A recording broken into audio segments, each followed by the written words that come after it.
this episode, I'm going to see if I actually put this thing back together correctly so that I can get it started. So I've done a valve clearance adjustment, I've had the carburetor off, I've replaced the battery, quite a bit more, radiators off and whatnot. So I know I need to get coolant in it. I took about 1,550 out of it, probably a little bit more with how much I spilled. So probably about 1,600. Capacity is 1,600 to 1,700 on it. So I need to get the coolant in. I have engine oil in it. I'm just trying to think of the things. If I don't get it fired, that's okay. But I'm trying to think of the things that could break it if I've forgotten them. Now, I've gone and taken these valve covers off about 4 times over the last week to ensure that I have the correct timing. I won't be certain until I get it back on, but I am 95% certain. One of the last checks I'm doing is just rotating the engine just to hear if I'm going to have a valve contact the piston, because that's game over if that happens. And I'm able to get freely around 720 degrees without running into an issue where I'm banging. So at least I think I shouldn't explode anything if this does happen to fire and I have the timing incorrect. I'm going to be bypassing the fuel pump when I do this, so I've got the vacuum port plugged on this carburetor because I'm going to just fuel it with an auxiliary fuel tank. One of my worries about the carburetor now is the float height on the front cylinder. I think I was spilling a bunch because when I was rotating this thing in here, I was basically upside down on it, so I was probably letting a bunch of fuel out of it. I left fuel in them when I was putting it in because I wanted them primed, and now that I think about it, I actually didn't need to prime them because I'm going to be bypassing the vacuum petcock. I have a hell of a time getting that one started for the first time after it's not primed because it's got the vacuum petcock, which I keep telling myself I have to delete on there. But that's why I left them primed, but I probably didn't need to. Big thing I got stuck on last night was I had a really slow throttle return. Like, it was okay if it was cocked to the left or straight, but if I brought it here and I pulled it, it would not return. So I didn't need to do this, but I learned it after. Pulled the carburetor all the way back out after I'd gotten it reseated and lubricated the shit out of the cables. And now I've got a super fast snapback, but that wasn't what fixed it.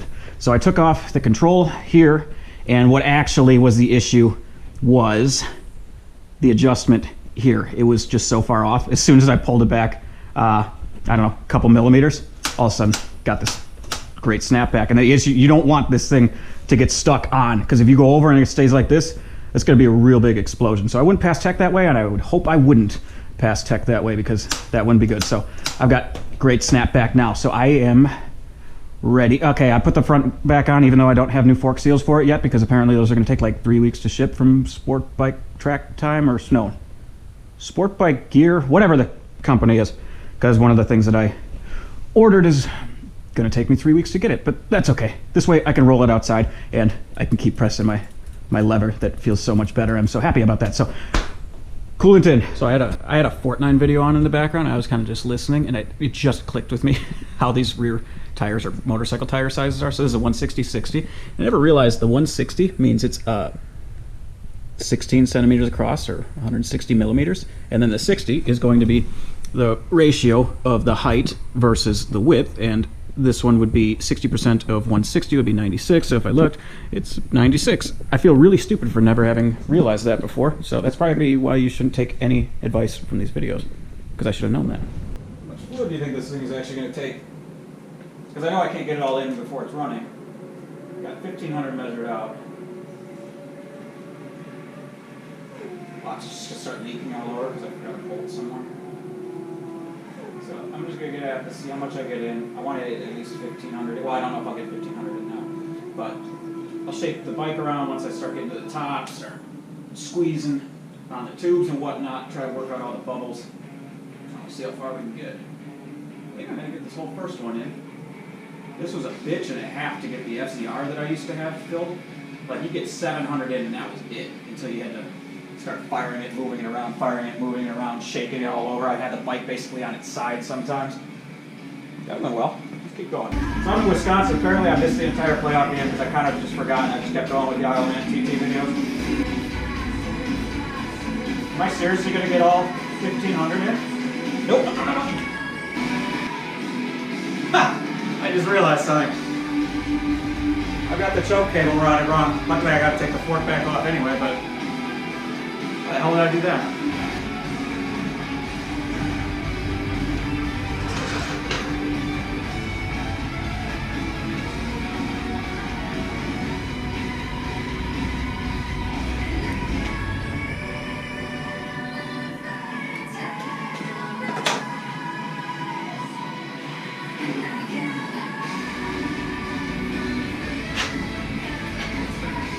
This is how far I lean. That's absolutely not true.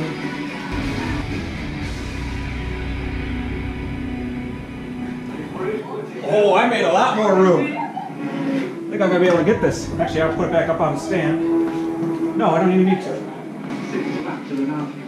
I got 1,500 in. I got 100 milliliters more here. I don't think it's gonna take all of it. I had 1,600 in, and then I put 50 into here, and I received about 25 back. So I got 1,625 milliliters in there. That might have been close to what I took out. That's pretty awesome. At the top of that reservoir, nice thing is you can see a fill line on it. Oh yeah, there we go. God, I'm actually getting really nervous right now just because I can't think of what I'm forgetting, but I know I gotta be forgetting something. It's time for you to see something outside that I haven't seen in a long time. I think I saw the sun for a second. Forgot what that thing looked like. Out here with all the neglected motorcycles. And if you're wondering, this is the reason I bought this house. Not because of anything on top. It's got a place to sleep and a place to cook. That's all I care about. The fact is, I can roll a motorcycle into the basement, which is pretty goddamn cool. Why is that hitting? All right, let's see. We got to hang up the aux tank up there. All right, how about right here? We'll go get your stand back. So I just about called this whole thing off because I gave myself a little bit of a heart attack. I'd forgotten that I'd been looking at the oil fill level when it was on the headlift stand. So when I had it not on the headlift stand, the oil level was showing all the way to the top, which I thought meant I have a float sticking and I'm putting gas into the oil. So right now I've just got it open. I've just been leaving this for a while, looking through on the other side to see if I can see any leaks, any drips coming past, but I believe it would actually, with the orientation on this, probably be going right into the cylinder. I think if it was leaking, I don't think there's overflows on these, so I think if it leaked past, it would go all the way in. On this bike, because it doesn't have a petcock, it just has this vacuum pump here. It wouldn't actually be an issue while it was running. Well, because this thing isn't going to get fuel unless the bike is running. It's not going to make it past this period. But I've flooded an engine before, or found one. Like that Bandit was completely flooded with 7 liters of fuel. So I don't want that to happen again. I'm going to leave this a little longer, do my final checks, and then pray to God. Some of the final checks that I'm making here. 2 things. Basically, the butterflies, I want to see that they're fully closed. So like that the throttle is fully opening and closing.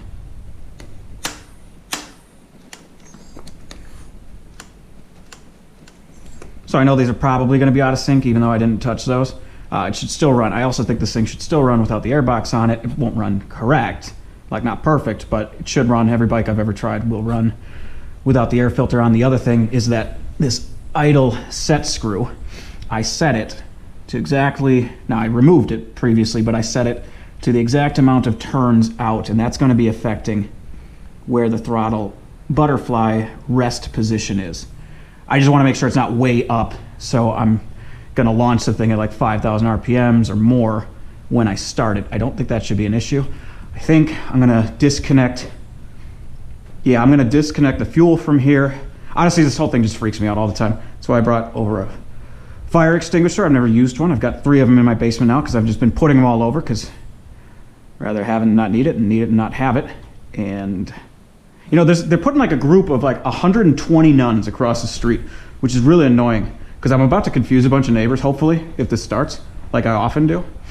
But now I got 120 nuns to deal with.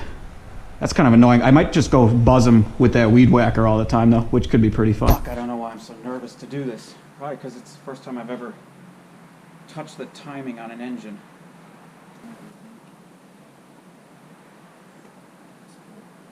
Alrighty.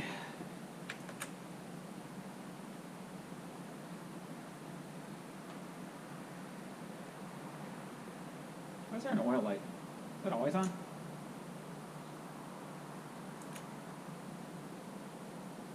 Is that oil light on because I have so much oil in the front of it?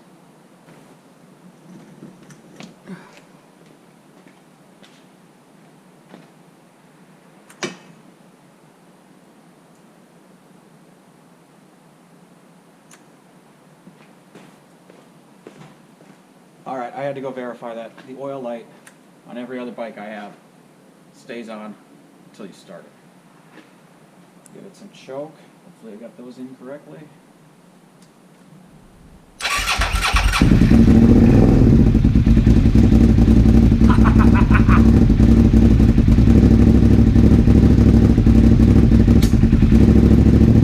I know I'm going to be getting popping because of this.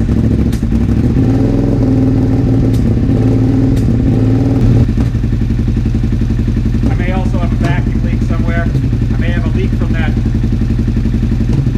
I 100% have a leak. My plug fell off. That was it. How the hell did my plug fall off? I think I'm getting an Amazon delivery right now.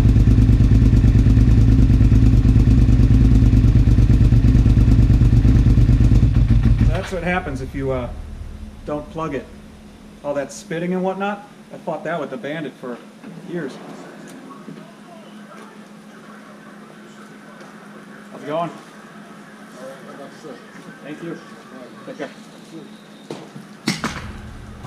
Now I can do a compression test. I want to say I can't believe that I missed that plug, but I believe it. It's why you don't have a writer edit their own work. If you've been staring at something for so long, you just kind of start to miss it. There's 3 things I need to have plugged. One nipple on the front carburetor, that's always plugged. There is a plug on the intake boot, which I plugged because I took the vacuum pump off. There's also this one that I need to plug before, well, I needed to have this plugged and I didn't have it plugged. That's why that's why I was burping. What's crazy is this thing still ran. If I have that Bandit 1/64th of a turn off on one of the mixture screws, the whole bike doesn't fucking work. Every other bike seems to work pretty well, even if it's a bit out of tune. That Bandit is the most fucking annoying carburetor I have ever dealt with. So now, I think, fuel to it, we should run this a little bit. I just want to hear it for a little while. I want to hear it get warm.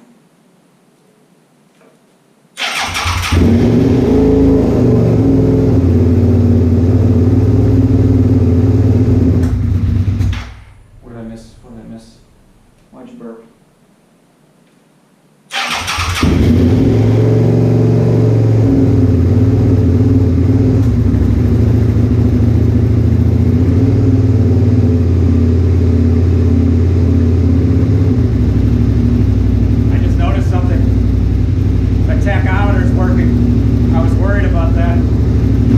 Alright, so I gotta bring that idle screw out because I can't get any lower than this.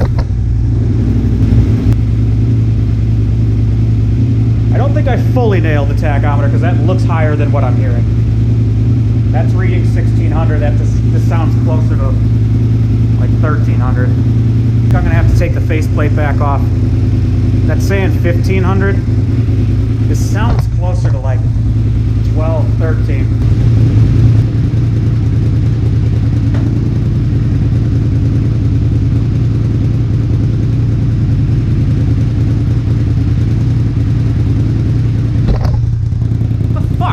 Replace that tail light. Like I literally just put a new bulb in there and it was working, and now it isn't. What the hell's going on? Maybe I had an issue with the connection somewhere.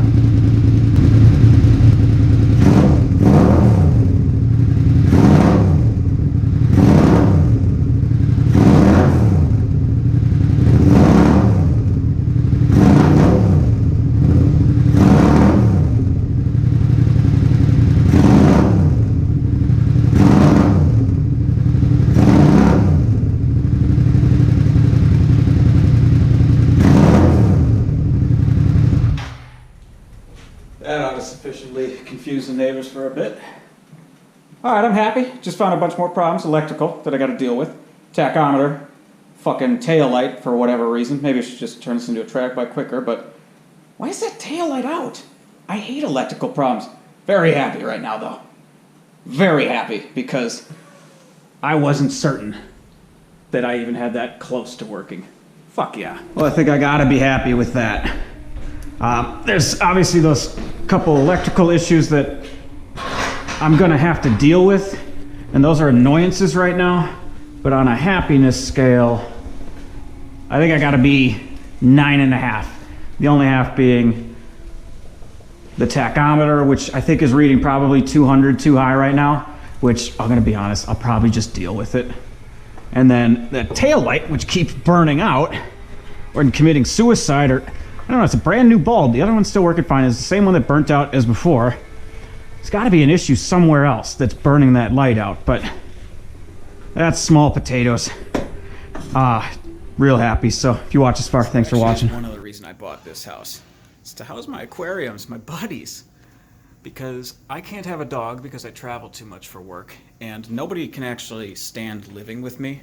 And like, I don't think I've had a relationship last for more than 4 months in like the last 6 years. So I got fish that I can yell at. We just talk about motorcycles and shit all the time. And I got one big fish. He really doesn't like me. This Oscar over here, I just changed his water. This is the most mean fish on the planet. He's laying down because he hates when I touch his water.